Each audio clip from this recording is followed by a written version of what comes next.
I'm Ella and this is Nikki, and in this video we're going to have a conversation about our process in creating the performance that we made together, which was called The Hospitality of Surrender, Formless. And we're just going to speak in conversation around some of the ideas, the concepts of surrender and how we came into working together. So Nikki, I want to ask you first, because it was actually you who approached me to work together. I was doing a solo dance practice at first, and you invited me to work with you because you were interested in the idea of surrender. So I wondered if you wanted to just share what that interest was, why you wanted to engage with that concept. Well, I met you during a workshop week, and during that same time I was creating sort of a period within my master's where I would decide myself what was going to happen. So it was a self-governed period where I wanted to invite people to collaborate with, and that are inspiring to me or do things that resonate with me. And you were the first person I knew I wanted to collaborate with, because when I saw you led the somatic practice, and I really felt that you were creating this, you were really holding the space, and I don't really see that happening a lot within the educational system. So that was really really great, or like it sparked some interest, like, whoa, what are you doing? And I remember I went to a yoga class of yours way a long time ago.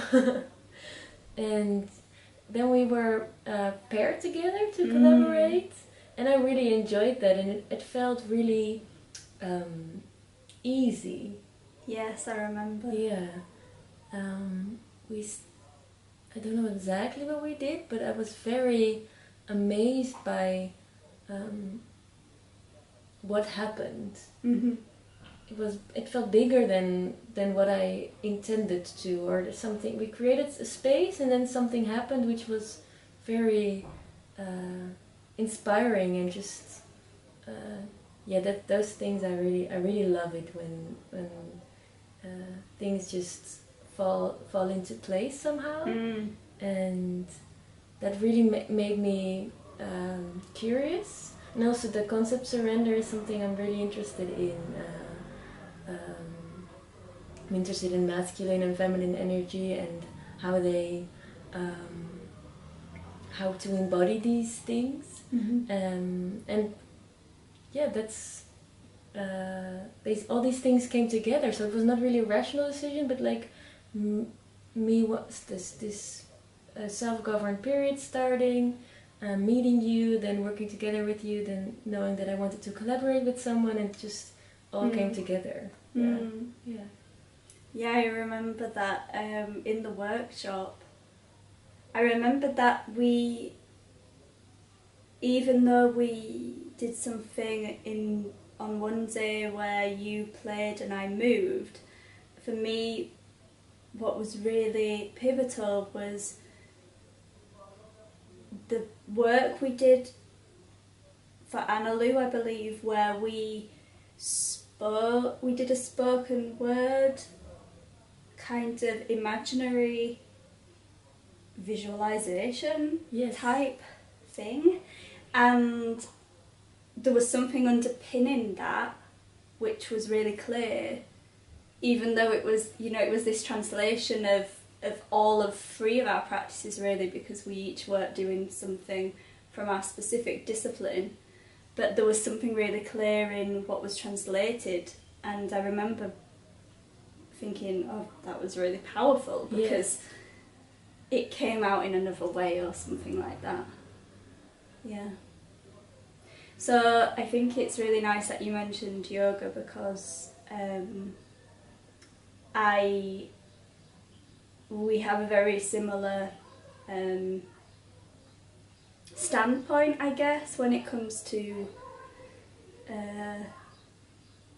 how we view things, which I believe is really because we both very connected to yoga.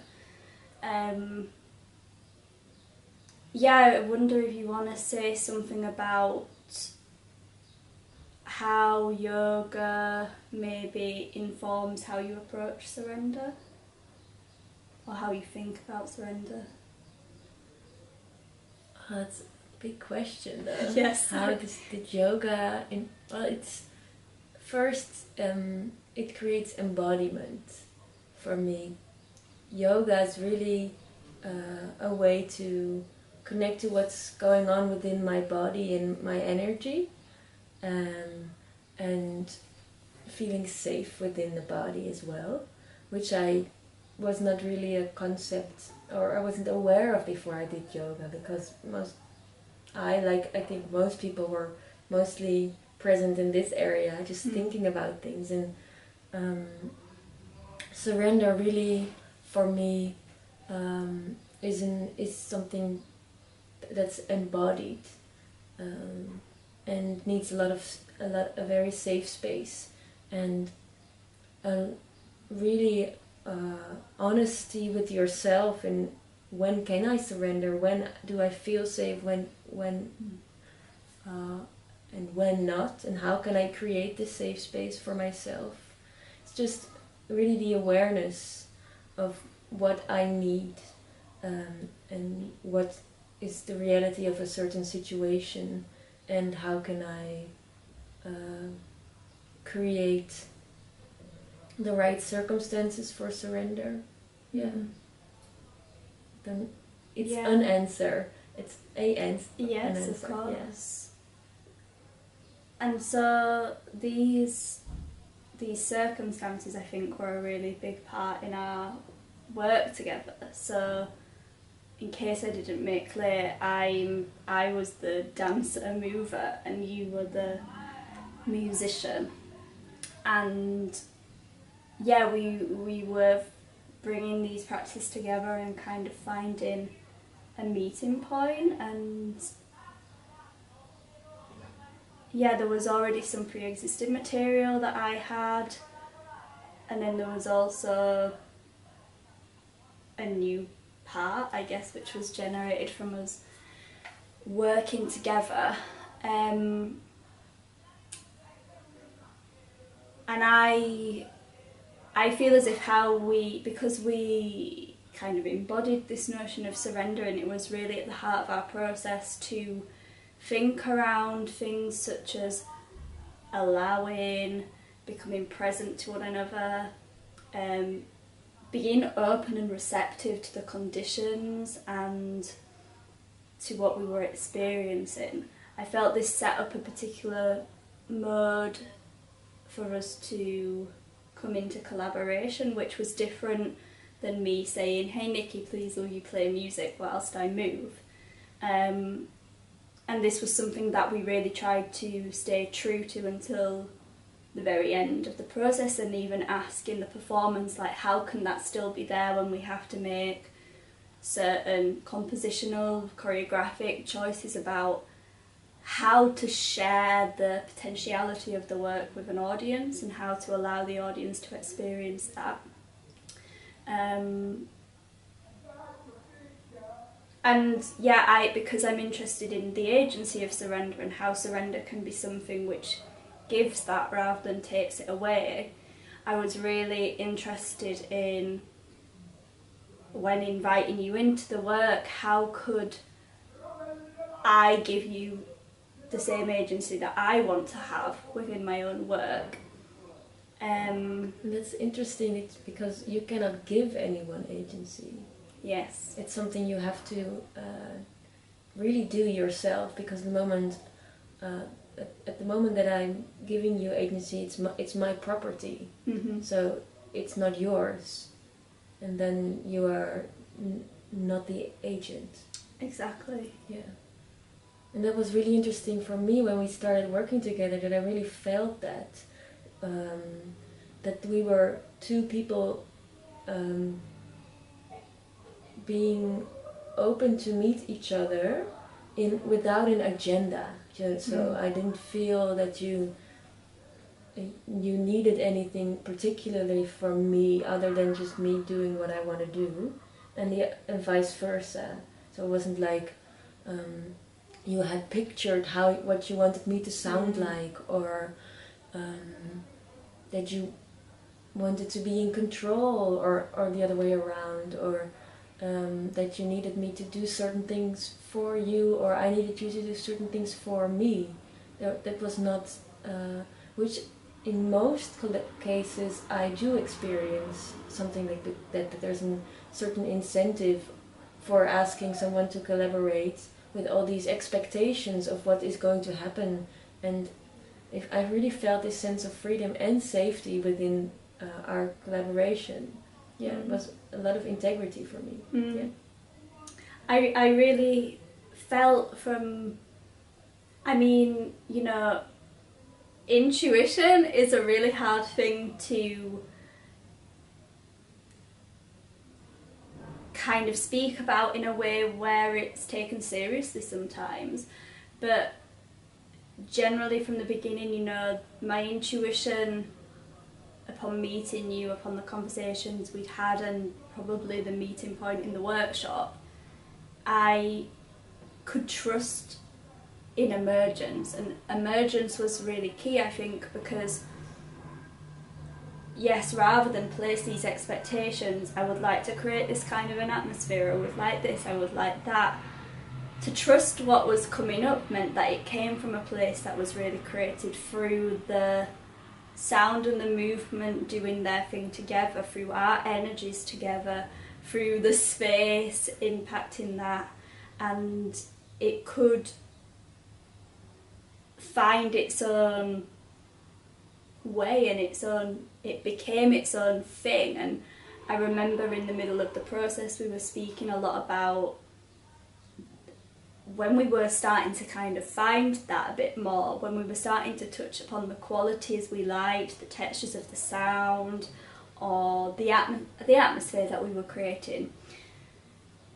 We were speaking around this thing about constantly being able to recenter and re-navigate back to each other, because we were trying to find one another in what we were doing.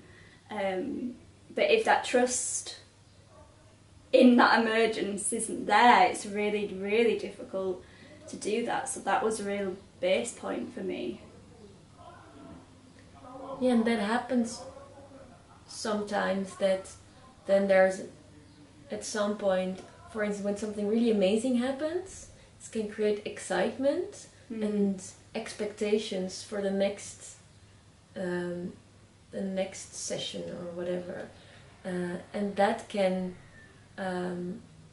get you out of the moment and out of this place of openness and integrity and into expectations towards yourself and the other. And that's, for me, a moment to... that's really a surrendering moment as well for me. That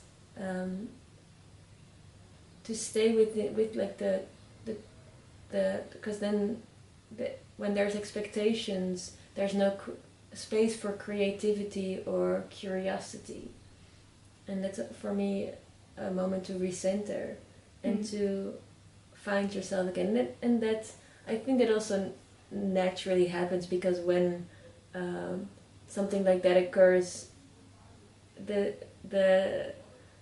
collaborating becomes very dry and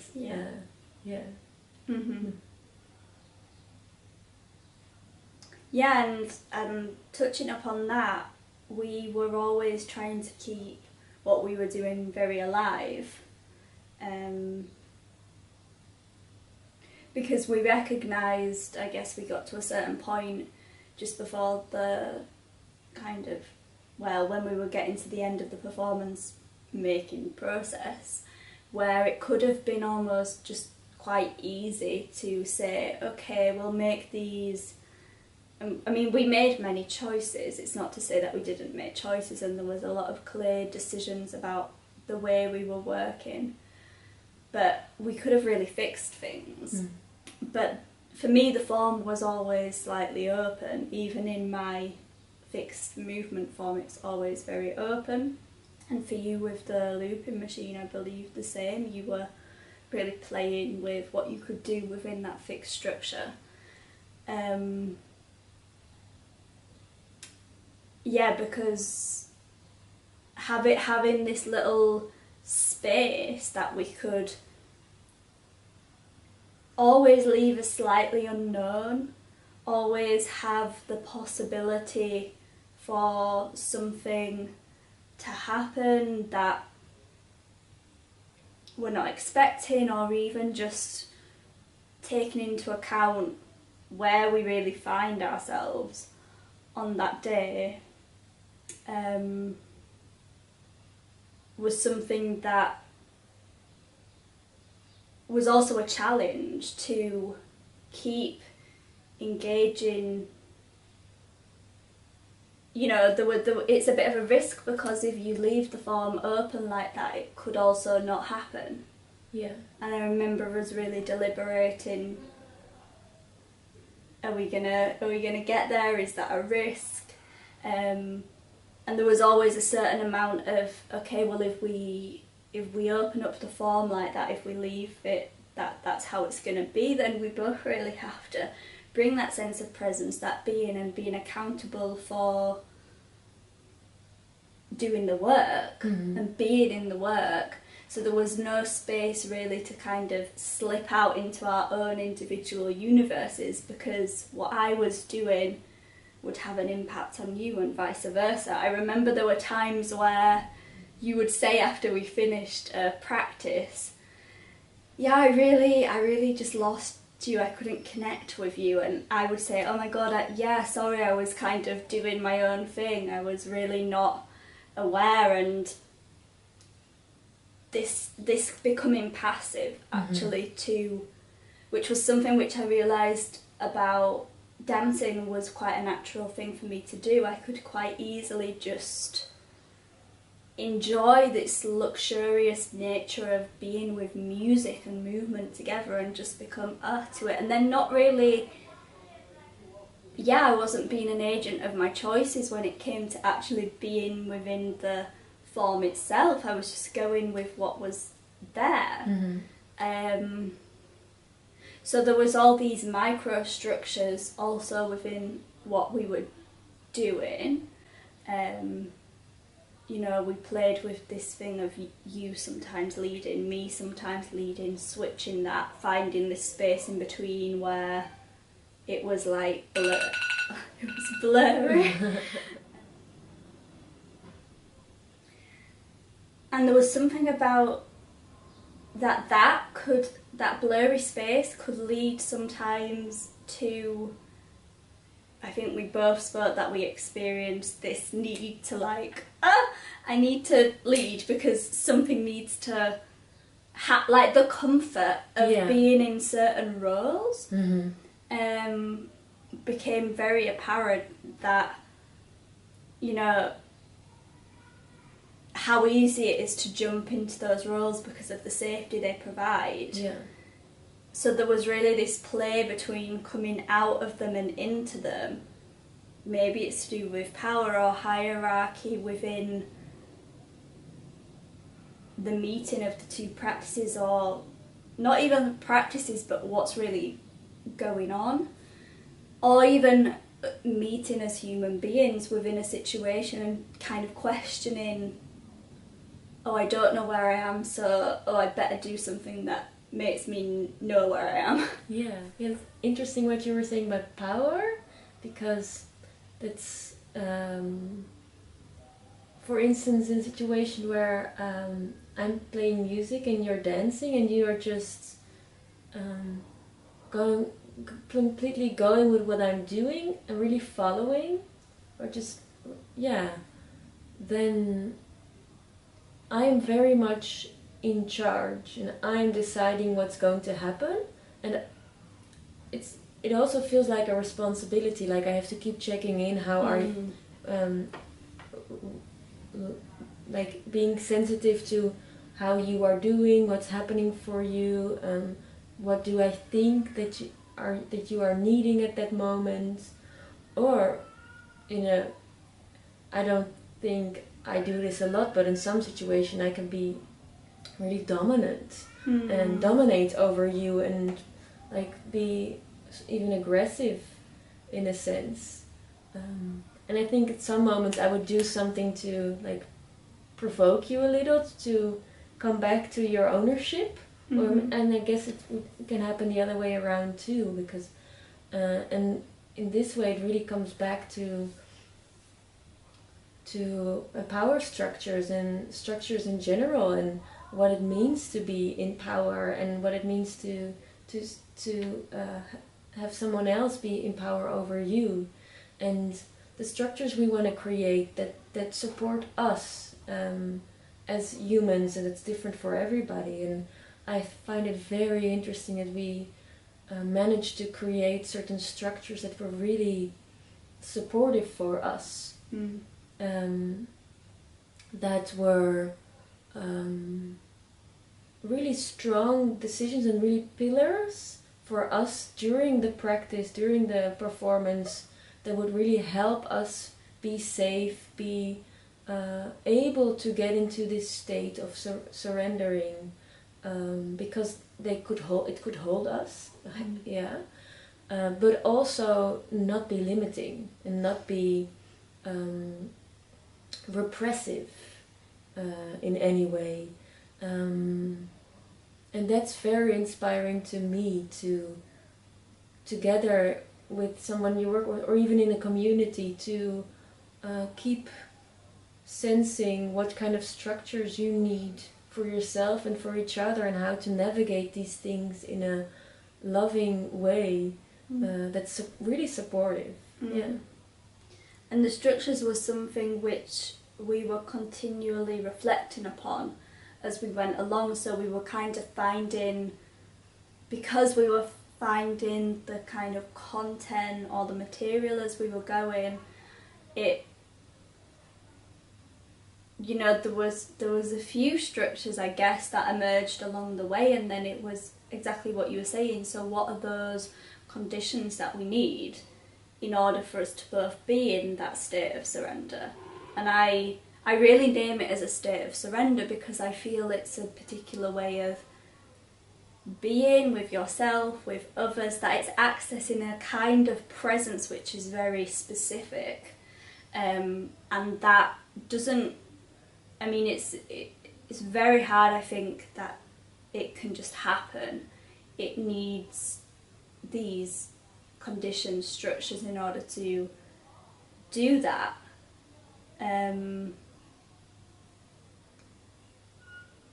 Yeah.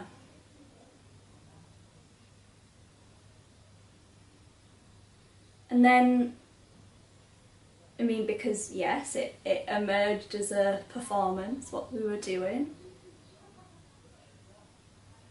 I actually maybe just want to say that the practice was also really integral for us both. We were doing it on a daily basis. We really instilled it as this kind of, each day we come to it anew. Both, I think, in terms of to really make it a learning process over time, I think, in how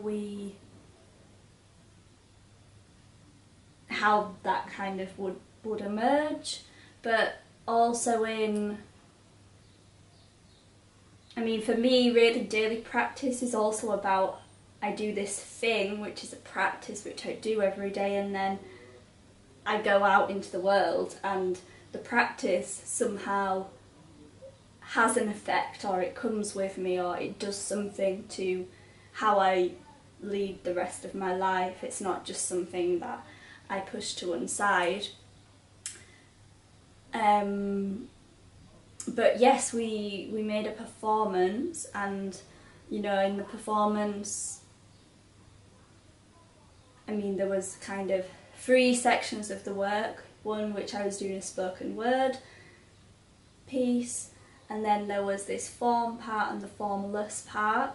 And in the form part, I was dealing with these specific movement landmarks that I was returning to in a continuous cycle of returns, and then they would incrementally shift into new movement landmarks. All the movement landmarks were found through continually returning to the practice. And then I had this material, and then we started working together, and actually we worked on the formless part first, but then I was working with pre-recorded sound for the form part, and I had reached a bit of a limit with that. It wasn't really working, and you made this suggestion, I have the loop machine. And then you devised your own form structure for working with that in relation to my practice.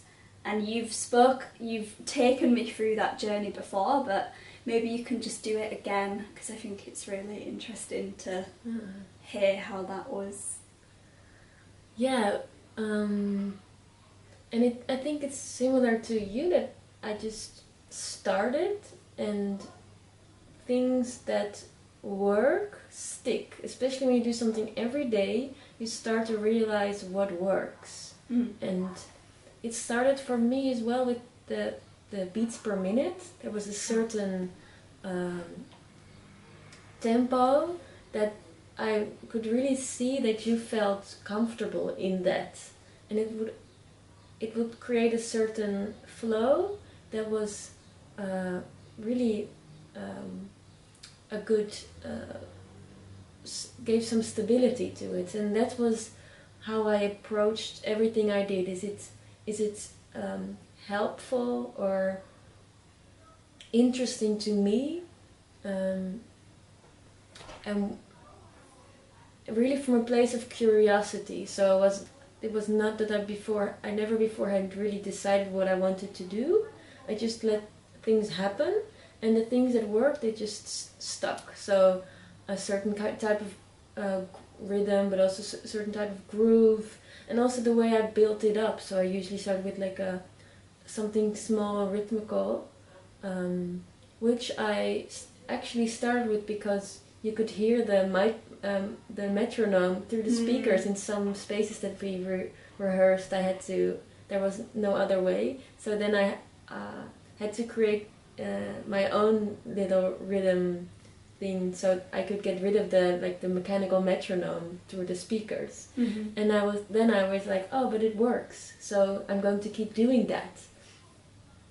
And that's for me super interesting. Like then that I had this little rhythmical thing, and we could both kind of sense each other and what's going on for us, what kind of way can we meet each other this morning, because every morning is different, or like emotionally, mentally, you're in a different state. Yeah, then I usually follow up with a harmonic part. And after that I put in a bass line, and I'm always able to take certain things out and put them back in. So I mute certain layers and I put them back in. So I play around with that a little bit, and then this is still like really the introductory part, where it's still kind of getting into a certain flow, both of us. And when I feel that we are getting deeper and deeper into this circular movement, both in our own ways, I can add like this heavier groove, and then I start adding like more freaky kind of distorted sounds or really echoey stuff, and put filters on there and just make it go a little crazy the deeper we go. Yeah, and it's really informed by what inspires me, what works, and what I see you react positively to. Mm-hmm. And that's just how it's built. And I've always thought that I need sort of more intellectual reasoning for making certain decisions, but it's very liberating to really just be informed by reality. Yeah. Yeah, when you're speaking about this beginning, there's always this kind of, I don't know, maybe it was coming up to 10 minutes of us working where we were finding ourselves through the form that we were working with and finding each other. And I find it very interesting what happens to me in that time, because I'm trying to find my focus, my concentration. I tried to find you within that, and you are kind of aiding me. And I always enjoy the fact that in this first period of time it was shaky in a way, like everything was a bit shaky. I was still finding the form in my body, like I would be wobbling a bit. Sometimes I'd feel really far away from the sound, or like I needed to navigate myself more in line with the sound. And you know, like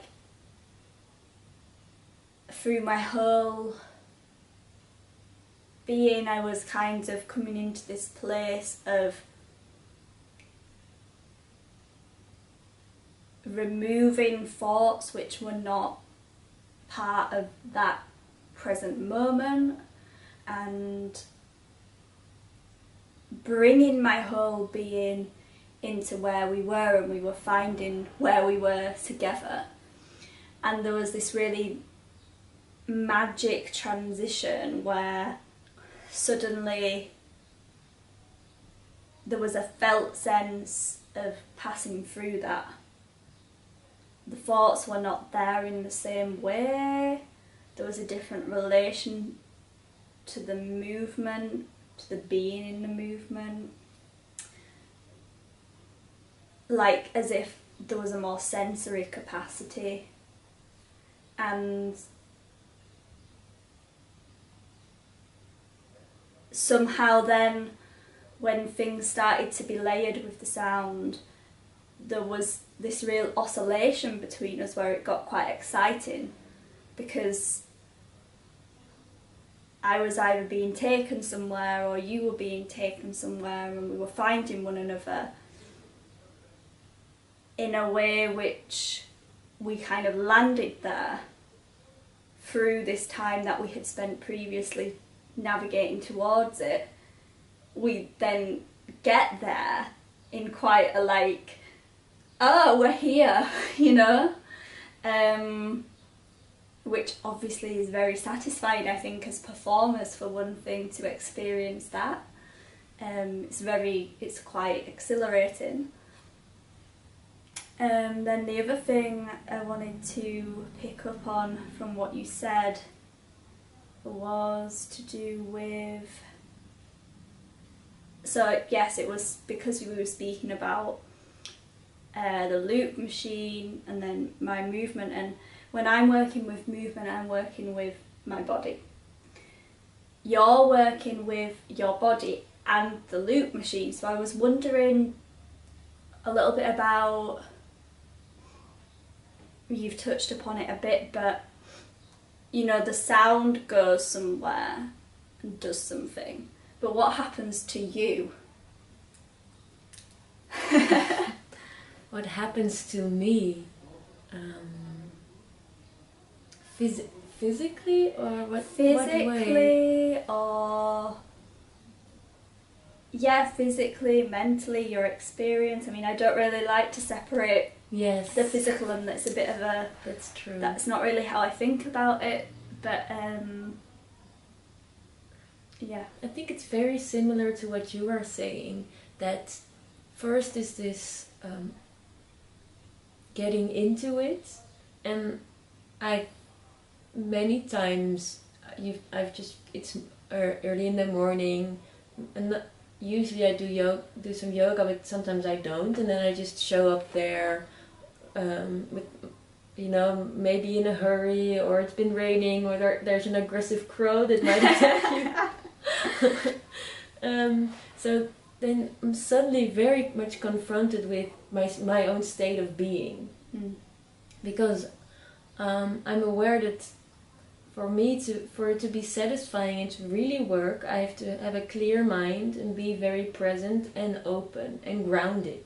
And I don't always get there, but that's all stuff that can get me more into my head.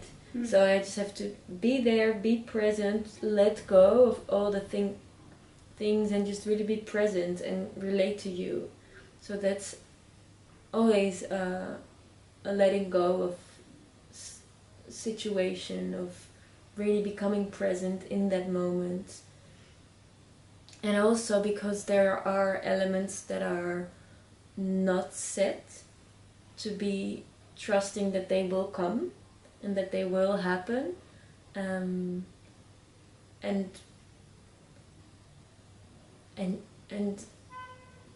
be. I always hope that I feel it's the most satisfying when I can just be really there, and whatever comes is inspiring and full of juice, and there's this openness and receptiveness to the practice. And that's also when these moments happen, what you were talking about, where there's this excitement that emerges. It just emerges, and both being open to that, being in the state of, like, allowing myself to be in the state that is necessary for that, being balancing within myself the structure and dedication and clarity that is needed. But then again, if I get too much in a tunnel, there's no space for creativity. So it's a very fine line. It's balancing a very fine line.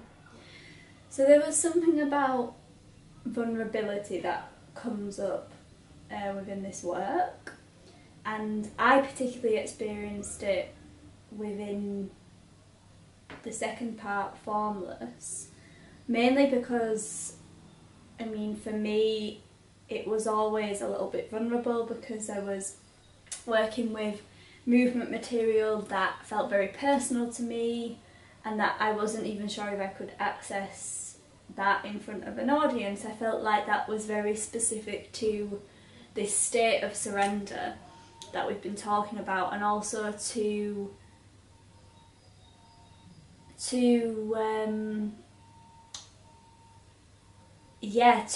a kind of energy, to a kind of physicality which only felt possible under certain conditions.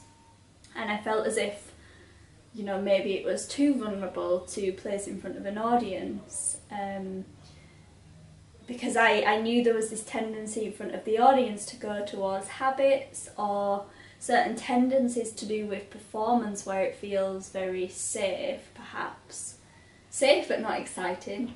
And I mean, we had this discussion about the vulnerability, because at one point in the process I wasn't sure whether it was right to have that as part of the work. Maybe it was too vulnerable. And you really encouraged me to kind of ask myself why I was saying that maybe we shouldn't do that. And I reflected upon that and came to the conclusion that we should proceed with this part of the work. One, because it was really integral. I think it was an integral transition, the form to the formless, also in the energy that we had cultivated together and how that leads to something else. And the vulnerability became a requirement actually of that part. So it wasn't that there was a need to dismiss the vulnerability, actually the vulnerability needed to be acknowledged. And I wouldn't say it felt fragile what we were doing, but at the same time it felt like a thread which could quite easily just be cut. Yeah, I think because the form part is so powerful, to me that gave me the because usually it's just a formless part where you don't, where there's just anything can happen. It seems a bit like it's nothing, but if I feel in combination with the first, especially from a perception outside perspective, it's like, what are you even doing? But if you first show all this power and strength and structure, people get I get in a different mind frame, in a different approach when I've just created all this power and strength and dedication to then go into a formless space. It makes a lot of sense to me, and it also is extra. All these things that I don't think they are valued can be enough of just of flow and not being rational or directional with your intention within a movement or within any action, that's seen as not valuable. But after going into this going into this other state, it pinpoints all the beauty and the value of this formlessness. And I've spoken a lot about surrender as a soft assertiveness, which is something which I've given the term to surrender, I guess. But I give it that because, assertiveness is usually thought about as something which doesn't have softness, perhaps. But I find that surrender is a very nuanced experience, and I think that's what the form and the formless sections really proposed, was that there is this thing which requires a lot of commitment and staying with, and it's quite fixed, but within that there's a formlessness, and within the formlessness there's also a lot of form, and it also, to do something which is so open, does require a sense of dedication and commitment and knowledge towards, particularly because there's two of us within that situation, what are we really doing within that? And I always wanted to stay on this edge of being within the vulnerability and feeling the state, because the moments when I became very aware, very rational, I was making rational choices perhaps, and perhaps because of the presence of the audience, or the knowledge of the presence of an audience, it wasn't surrender, it was then maybe just doing something nice together in space. So, and we decided the ending would always be based around the capacity we had to be in that state, which I thought was very important, that, again, this assertiveness comes in. It's like, now it's done. Yeah, and this as well, I like what you said about the vulnerability while being assertive, because then I'm not dominating. Because when I'm assertive and I have this wall up and I just do what I want to do, and there's a disregard of the impact. or there can be a disregard of the impact, or at least you're not open to sense what you're doing, what the effect is on other people, and working together in the way I want to work with other people. This is very important. Yeah, and that's sensitivity as well. Yeah. Yes. But I mean, I think there's been a lot of positive findings from this process that we've had together. But there were also a lot of challenges and frictions. And I wanted to take a moment for us to think about what those were and why they came about and how we went about those frictions. One for me would be, I'm in a position where I'm creating a performance to be evaluated, and I have to make very clear decisions, but I'm working with a process where a lot is left open, a lot is left to be receptive. It's emergent, so we're dealing with those conditions in a very live way. And there was certainly, and also the fact that, yes, surrendering versus performing, and what is it to represent rather than to really be true to the integrity of surrender that we both had from this very first conversation. And also to, it's potentially, it's within the framework of my masters, but you come in as part of the process, and I want to honour the fact that I want you to have agency. So how do I allow that agency to be, I'm not just going to say, oh, now it's performance time, I'm pulling that agency away because I'm sorry, I need the performance to do this. And for me it was really a question of how I myself, Ella, not Ella the choreographer or dancer or any of those labels, but how I, Ella, want to come into contact with another human being and honour that human being's nature, presence, wishes, needs, which, sometimes that doesn't happen out in other situations in the wider world.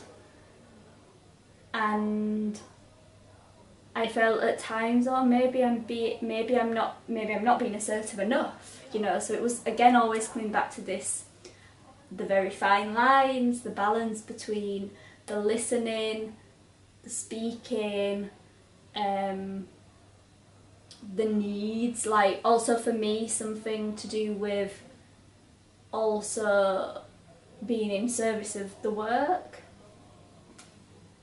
Yeah, what for you was a challenge or?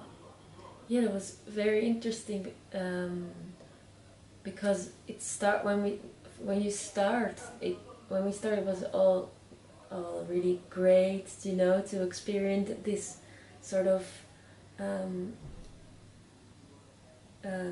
kinship or something within how we both work, but then there is a point where you're working towards a performance. The strong decisions have to be made. There's this other force of an institute, of a master's, wanting things, needing things, expecting things, which also influence the work. And how do we navigate that? And how can we? Because for me, it was important that the state of surrender stayed present, because whenever coming closer to the performance date, fear comes in. Yeah. And that creates a need for control, but that's the opposite of that. You can't control something and surrender at the same time. So that was really for me the test of, can we really create our boundaries, our structure, um, with this sensitivity towards each other, this sense, what's the way you call it, like The soft assertiveness. soft assertiveness. Yes, and I think we passed the test. But I think there was a lot of pressure and yes. a lot of friction, but there was so much respect for each other and really a desire to understand, to relate, and to navigate this in a way that it would serve you, me, and the masters and the performance, which was always negotiating these different elements. And there were moments where I was even feeling guilty for having my own needs within this process, because I knew that they were not always aligned with what was expected of me, and to really stay with my own needs within that was a really big challenge in itself. How to do that, and if I would even feel comfortable with doing that. You know, if I wouldn't want for my sake to, because I didn't want to sacrifice myself, but I also didn't want to sacrifice you by not sacrificing. But none of it had to happen, which is really amazing to me. Yes, because actually I think it was a lot to do with pushing at certain edges and limits and realising where those were within the structure and the process that we had initiated, and those things couldn't really be imposed from the outside. They had to be worked through by us. So I remember even when we got feedback, I tried to work through them with you, like in the studio, in practice, as something which was a provocation, because I wasn't sure whether actually what was given was something that was right for the process, because that's an opinion, that's an external influence which is having this different relationship than what we're having from the inside. And it felt as if inviting it in as a provocation allowed for space for us to actually find what that piece of feedback, that suggestion, could be for us, which felt way more like finding our path than sacrificing. Yes. Yeah. And then I think that this is kind of an invitation for more people to engage with this research beyond just the academic context that it sits within. I mean, I have decided to do a self-help style book because I'm quite interested in this quite mainstream idea of how, the wellness industry, how we think, how we share certain communities and thought processes that affect how we go off into the rest of our lives. And I found that I was really starting to apply what I was learning within our process in lots of different aspects of the rest of my life. I don't think that's not a thing that it's not something I would have never done. It's quite natural for me, but yeah, how do you think you can speak maybe about how this has impacted you, or maybe how you think it could impact other people to kind of take this approach? Yeah. Well, this awareness of what power really is, and that there's a responsibility that comes with it. I think it's very good to experience for yourself and to see what it means to you, and know that whenever there's a situation where you don't take responsibility, there's someone else has power over you there, and it's not always wrong, it's not always bad, but it's good to be aware of, and gives a lot of agency over your life and when this awareness comes in. Yeah, and it was really great to experience that I could stay self-connected, do what I wanted to do and what inspired me, and have really clear boundaries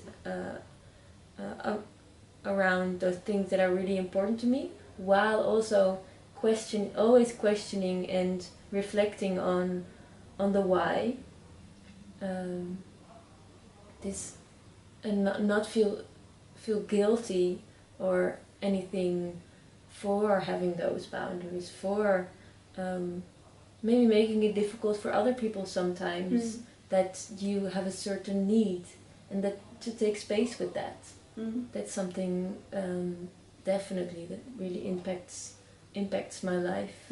Yes, but it's really great. And I think as women, this taking space is something which we have to practice doing, because there's so many spaces in which we can't take that space. So for me, you know, the space of artistic practice can really set up working methodologies, approaches, ways of being together that can really serve what we want to see in the rest of the world, even though it's on such a micro level. And yeah, maybe not many people see the work, or it doesn't reach a huge audience, but it's at least not perpetuating other systems of power and control that we see in other situations. Yeah. And it also becomes clear to me that when I am vulnerable and have my boundaries, and how much more powerful my performance is, because there's this integrity, and it's really my energy, and I use it and express myself in a way that's really natural to me. The impact it has is so much more powerful, because it's not draining in any way. There's no way that I'm doing something because somebody told me to do it, and I'm just doing it without really feeling or embodying what I'm actually doing. It's a really, really big difference. Yes, and the passion in doing something that you really want to do as well is like this fire, which, you know, you really feel a sense of motivation and this embodied knowledge towards the why it's important, why it resonates with you, why it's, you know, some form of activism within doing it, I guess. Yes. Thank you, Nikki. Thank you, Ella.